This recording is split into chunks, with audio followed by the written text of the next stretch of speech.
గౌరవ శాసనసభ్యులు ముఠా గోపాల్ గారికి,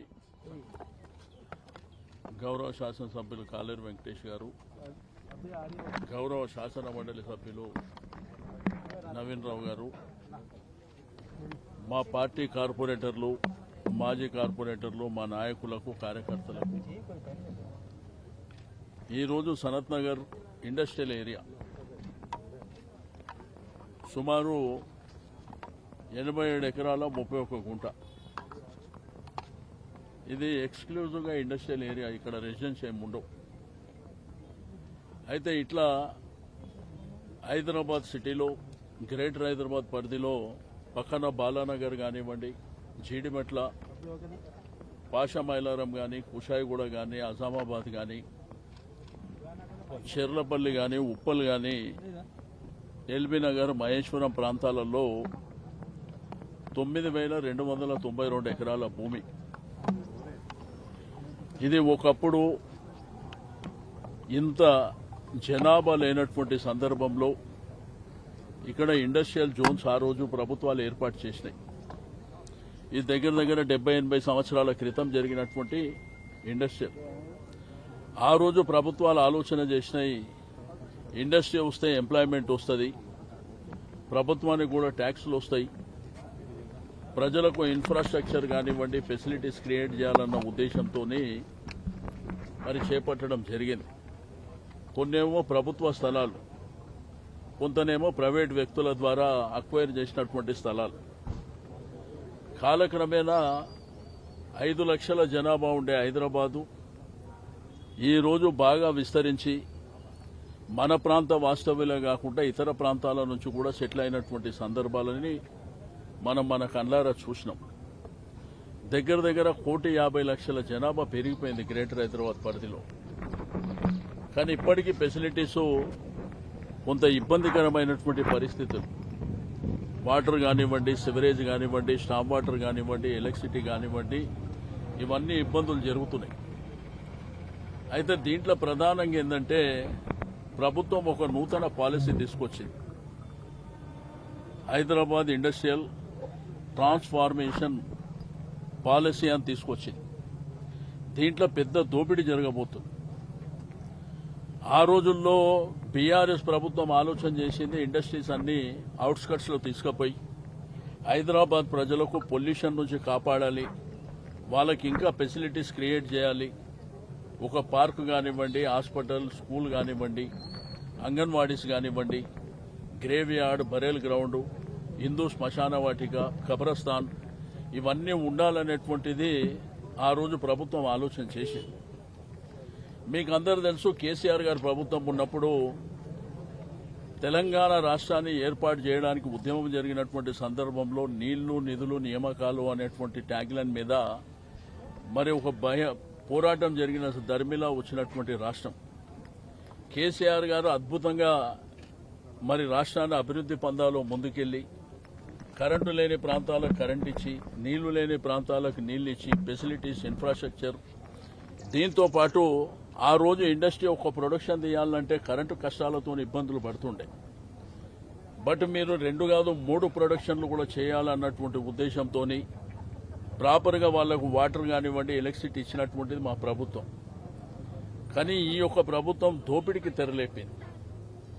ఈ భూములన్నీ ఇక్కడ మార్కెట్ ధర, పర్టికులర్గా సనత్ నగర్, ఈ టీజీఐఎస్ విలువ ఎకరానికి 18.34 కోట్లు ఎకరానికి. అదేవిధంగా ప్రభుత్వ రిజిస్ట్రేషన్, దీంట్లో 21 కోట్లు ఉంది వాల్యూ. అదేవిధంగా ఇక్కడ మార్కెట్, ఓపెన్ మార్కెట్, ఇక్కడ ఉన్న వాళ్ళని అడిగితే చెప్తారు 43 నుంచి 45 కోట్లకు ఎకరం ఉంది. దీన్ని 6,31,00,000లకు, అంటే 43 కోట్లు ఎక్కడ, 6,31,00,000లకు దారాదత్తం చేసేయడానికి శ్రీకారం చుట్టింది. మేము ఈ ప్రభుత్వాన్ని డిమాండ్ చేసేది ఒకటే, ఈరోజు ఇండస్ట్రీస్ ని మీకు అవుట్స్కట్స్ ప్రాంతాల్లో పంపిస్తే మాకేం అభ్యంతరం లేదు. రెండోది 50% జాగా. ఈ 50% ఏంటంటే ఇందిరమ్మ ఇళ్ల కోసం, పార్కుల కోసం, ఓపెన్ గ్రౌండ్ కోసం, ముఖ్యమంత్రి గారు ఫుట్బాల్ ఆడుతున్నారు, చాలా సంతోషం. నేను ఒక స్పోర్ట్స్ మ్యాన్ అని క్రియేట్ చేయడానికి. నువ్వు ఒక్కను ఫుట్బాల్ ఆడితే సరిపోదు. లక్షలాది మంది పిల్లలు క్రీడా పట్ల, స్పోర్ట్స్ పట్ల వాళ్ళకి ఇంట్రెస్ట్ ఉంది. మరి ఆ పిల్లలకు గ్రౌండ్లు కావాలంటే ఈ 9,292 ఎకరాల నుంచి 50% ఇవ్వండి. ఈ 50% అవసరాలు ఇప్పుడు ఈ ఇండస్ట్రీస్ కూడా లీజ్కొచ్చినటువంటి ఇండస్ట్రీస్ ఇవన్నీ. దీన్ని ఏం చేసిరంటే ఇప్పుడున్న మార్కెట్ వాల్యూకు అంటే 45 కోట్ల రూపాయలు ఉన్న ఎకరానికి ఇక్కడ 6 కోట్లకి ఇచ్చేసి ఆ తర్వాత ఆయన ఇండస్ట్రీ తీసి రియల్ ఎస్టేట్ చేసుకోవచ్చు, కమర్షియల్ చేసుకోవచ్చు, ఆయన ఇష్టానుసారం భూమిని చేసుకోవచ్చు. మరి దాంట్లో పనిచేసే వర్కర్స్ ఏమవుతారు, దాంట్లో పనిచేసే కార్మికులు ఏమవుతారు? ఈ ఆలోచన ఏమన్నా ప్రభుత్వానికి ఉందా? అయినా ఇంత హరీబరీగా జీవో ఇచ్చి మీరు 2 నెలల కాలం 3 నెలల కాలంలో చేయాలనేటువంటి తొందర మీకేమొచ్చింది? మీరు ఒక పాలసీ తెచ్చినప్పుడు ప్రజల అవసరాలకు అనుగుణంగా ఉండాలి. ఈ రోజు గ్రేటర్ హైదరాబాద్ లో 1,50,00,000 మంది తెలంగాణ వాస్తవ్యులే కాకుండా ఇతర రాష్ట్రాలు, ఇతర దేశాల నుంచి కూడా నివాసం ఉంటున్నారు. వాళ్ళ అవసరాలు ఏంది, వాళ్ళకు కావాల్సింది ఏంది? హాస్పిటల్ లేదు, ప్రాపర్గా స్కూల్ బిల్డింగ్లు లేవు, అంగన్వాడీలు లేవు, బొందలగడ్డ లేదు, గ్రేవ్ యార్డ్ లేదు, బరెల్ గ్రౌండ్ లేదు. ఇందమ్మ ఇండ్లు ఆ రోజు కేసీఆర్ గారు డబుల్ బెడ్రూమ్ ఇండ్లు హైదరాబాద్ నివసిస్తున్న వాళ్ళకి కట్టాలంటే అవుట్స్కట్స్ లో పోయి కట్టినాం మేము. కొల్లూరు గాని, మేడ్చల్ గాని, మహేశ్వరం గాని వేరే వేరే ప్రాంతాలలో పేదవాళ్ల కోసం, హైదరాబాద్ లో నివాసం ఉంటున్న పేదవాళ్ల కోసం మేము కట్టినాం ఇక్కడ జాగలేక. కానీ మీరు అప్పనంగా ఈ భూములను దారదత్తం చేయాలనేటువంటి దీని వెనుక ఎంత పెద్ద భారీ కుట్ర ఉంది, భారీ కుంభకోణం ఉందో ప్రజలందరికీ తెలుస్తుంది. మేం ప్రజల పక్షాన పోరాటం చేస్తున్నాం. ఈ 9,292 ఎకరాలు ఎంతమందికి ఉపయోగపడుతుంది? ఆ ఉన్న ఇండస్ట్రీ 200 మందికి ఉపయోగపడుతుంది. కానీ ఇక్కడ ఉన్న జనాభా ఎంత? 1,50,00,000 మందికి. ఇప్పుడు ఉన్న ఈ కంపెనీ తీసేసి ఇక్కడ రియల్ ఎస్టేట్ ఏదైతే అపార్ట్మెంట్స్ కడితే దాని ఫెసిలిటీస్ ఓడియాలి. ఇప్పటికే ఫెసిలిటీస్ లేవు, ఇన్ఫ్రాస్ట్రక్చర్ లేదు. నీకు ఇక్కడ వాటర్ కావాలి, కరెంటు కావాలి, స్తంభాలు కావాలి, రోడ్డు కనెక్టివిటీ కావాలి. దీనికి ప్రొవిజన్స్ ఏం లేవు. కాబట్టి ఇది భూమాయ, భూ దోపిడీ భారీ ఎత్తున జరుగుతుంది. ఎవరికి కట్టబెట్టడానికి, అప్పనంగా ఇది అమ్ముకోవడానికి నీకు రైట్ ఎవరిచ్చారు? ఈ రోజు ప్రజాప్రభుత్వం అంటే ఇదేనా?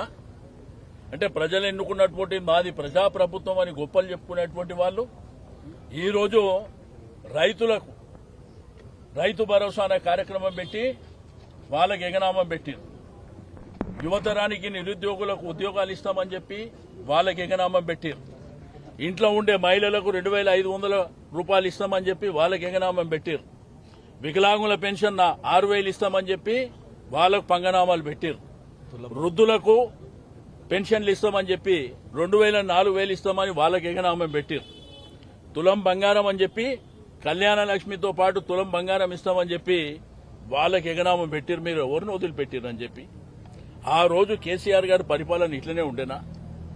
మీరు మీ తోపిడి ఇష్టం ఉన్నట్టు చేసుకోవడం కాకుండా ఇది ప్రజాప్రభుత్వం అని మీరు చెప్తూ ఎట్లయితే అది ప్రజాప్రభుత్వం? ఆ రోజు కేసీఆర్ గారు సెంటిమెంట్ కింద బతుకమ్మ అనేటువంటి ఒక మహత్తరమైనటువంటి కార్యక్రమం మన గ్రామీణ ప్రాంతంలో పుట్టినటువంటి బతుకమ్మ, ఆ బతుకమ్మ చీరలు ఇవ్వాలని చెప్పి అందరికి ఇచ్చారు. ఈ రోజు మీరు బతుకమ్మ చీరలు ఎవరికి ఇస్తారు? అంటే కొంతమందికి ఇస్తే సరిపోతుందా? దానివల్ల ఏమైనా ఉపయోగం ఉన్నదా?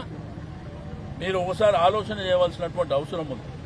ప్రజలు కూడా చైతన్యవంతం కావాల్సినటువంటి అవసరం ఉన్నది. ఎందుకు మేము ఈ పోరాటం చేస్తున్నాం, ఎందుకు ప్రజల పక్షాన మేము నిలబడుతున్నాం, మీరు కూడా ఆలోచన చేయండి. అడ్డికి పావుసేరి ఇష్టానుసారం భూములు అమ్మితే మరి మీరు దీన్ని ఏ విధంగా ఏకీభవిస్తారు? ప్రజల అవసరాల కోసం, ప్రజల ఫెసిలిటీస్ కోసం, మన పిల్లల భవిష్యత్తు కోసం ఈ ప్రభుత్వం ఆలోచన చేయమంటే బడా వ్యాపార సంస్థలకు అప్పనంగా భూములు ఇచ్చే కార్యక్రమం. 43 కోట్ల రూపాయల ఎకరం మీద ఉంటే 6 కోట్లకి ఇస్తే ఏమంటారు దీన్ని? ఇది కుంభకోణం కాకపోతే ఏముంటుంది ఇది? కాబట్టి ప్రజలు కూడా ఆలోచన చేయవలసినటువంటి అవసరం ఉంది. ఈ రోజు ఈ ప్రభుత్వం అప్పనంగా భూములు అమ్మేటువంటి కార్యక్రమం. నేను అడుగుతున్నా, ఇప్పుడే కోకాపేటలో నిన్న మొన్న మీరు యాక్షన్ పెట్టారు. 137 కోట్లకు ఎకరం చొప్పున అమ్ముతున్నారు. మరి దీంట్లో వాల్యూ కూడా అంతే ఉంటుంది కదా. ఎందుకు మీకు తొందర? మీరు గవర్నమెంట్ అక్వైర్ చేసుకొని ఇక్కడ నుంచి ఇండస్ట్రీస్ అవుట్స్కట్స్ లో పెట్టడానికి వాళ్ళకి జాగాలు ఇవ్వండి. ఇక్కడ ఉన్నటువంటి ఇండస్ట్రీస్ వాళ్ళకి ఈ భూములు మాత్రం ప్రజలకు ఇవ్వండి. ప్రజల అవసరాల కోసం ఇవ్వండి. ప్రజల అవసరాలు బోంగా మిగిలి ఉంటే మీరు అమ్ముకోండి, మీ ఇష్టం అది. ఎందుకంటే ప్రభుత్వ ప్రాసెస్ లోపల కొన్ని కార్యక్రమాలు జరగవలసినటువంటి అవసరం ఉంటుంది. కానీ ఇదన్నీ వదిలిపెట్టి మీ ఇష్టానుసారం ఏమన్నంటే వాళ్ళు చెప్పుకుంటారు సంబరాలు అని చెప్పి. ఏం చేసినని సంబరాలు చేసుకుంటారు? నిరుద్యోగ ప్రతిస్తామని సంబరాలు చేసుకుంటారా?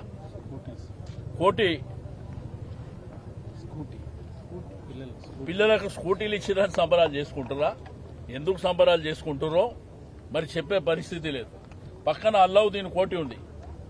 అల్లావుద్దీన్ కోటిలో కొన్ని వేలాది మంది అక్కడ నివాసం ఉంటూ అక్కడ ఒక గ్యాస్ కంపెనీ పెట్టడానికి పర్మిషన్స్ ఇస్తారు. ఎట్లా ఇస్తారండి? ఆడ ప్రజలు ఉన్నారు. రేపు వాళ్ళకి ఏమైనా ఇబ్బంది అయితే ఎవరు చూడాలి? ఇటువంటి దారుణమైనటువంటి కార్యక్రమాలు చేస్తున్నారు. మేం నిరంతరం ప్రజల పక్షాన పోరాటం చేస్తాం, నిలదీస్తాం, అసెంబ్లీలో నిలదీస్తాం, బయట నిలదీస్తాం. తప్పకుండా ఈ ప్రభుత్వాన్ని ఎదుర్కొంటాం అన్ని విధాలుగా. వాళ్ళు ప్రజల అవసరాలకు ప్రజల మేలు కోసం చేస్తే తప్పకుండా మేము సపోర్ట్ చేస్తాం. మీరు ప్రజా వ్యతిరేక కార్యక్రమాలు చేస్తే నిరంతరం మేము పోరాటం చేస్తామని చెప్పి నేను ఈ సందర్భంగా తెలియజేస్తా ఉన్నాను. ఇక్కడ కంపెనీ వాళ్లకు మీరు 30% మీరు ఫ్రీ హోల్డ్ చేసి రెగ్యులరైజ్ చేస్తే ఆయన ఇక్కడ తీసుకొని దీన్ని ఇక్కడ ఉన్నటువంటి దాన్ని రియల్ ఎస్టేట్కు పోతే దీంట్లో పనిచేసే వర్కర్ల జీవితం ఏం కావాలి? ఇంట్లో పనిచేసేటువంటి మరి కార్మికుల పరిస్థితి ఏంది? ఒక్కసారి ప్రభుత్వం ఆలోచన చేసిందా? మంత్రులు చెప్తున్నారు, స్టేట్మెంట్లు ఇస్తున్నారు, ఇట్లా కాదు మేము ఇట్లా చేస్తున్నాం. చెప్పండి ప్రజల మధ్యనకు వచ్చి. మీరు చేసే మోసం, మీరు చేసే భూదోపిడికి మీరు వివరణ ఇవ్వండి. ఇట్లా అప్పనంగా అమ్మొచ్చా? మీరంటారు ఇండస్ట్రీస్ అంతా హైదరాబాద్ నుంచి బయట పంపేయండి, సంతోషం, మాకు అభ్యంతరం ఏం లేదు. కానీ ఈ భూములు హైదరాబాద్ జంట నగరాలు, గ్రేటర్ హైదరాబాద్ ప్రజలకు వాళ్ళ అవసరాల కోసం ఇవ్వండి. ఇప్పటికే ఖబరస్థాన్ మొన్న జూబ్లీ సెలక్షన్ చూసారు. అక్కడ ఖబరస్థానం కావాలని చెప్పి అక్కడ స్థానిక ముస్లిం మైనార్టీ సోదరులు పోరాటం చేస్తే ముఖ్యమంత్రి గారు ఒక జీవో ఇచ్చాడు. ఆ జీవో తీసుకుంటే అది డిఫెన్స్ వాళ్ళే. అంటే ఇట్లా అవసరాలు చాలా ఉన్నాయి ప్రజలకు. ఫస్ట్ ఆ అవసరాలను దృష్టిలో ఉంచుకొని మీరు 50% ఇవ్వండి, 50% మీరు అమ్ముకోండి. అది కూడా రూల్స్ రెగ్యులేషన్ ప్రకారం అమ్మండి. మీ ఇష్టానుసారం ప్రజలకు ఉన్నటువంటి భూమిని, ప్రజల ఆస్తిని మీరు దోపిడీ చేస్తామంటే మాత్రం ఎట్టి పరిస్థితుల్లో మిమ్మల్ని వదిలిపెట్టే సమస్య లేదు. ఎంతవరకైనా పోరాటం చేస్తాం, ప్రజా పోరాటం చేస్తాం, లీగల్ గా పోరాటం చేస్తాం. అన్ని ఆస్పెక్ట్స్ లో మేము నిరంతరం పోరాటం చేస్తామని చెప్పి నేను ఈ సందర్భంగా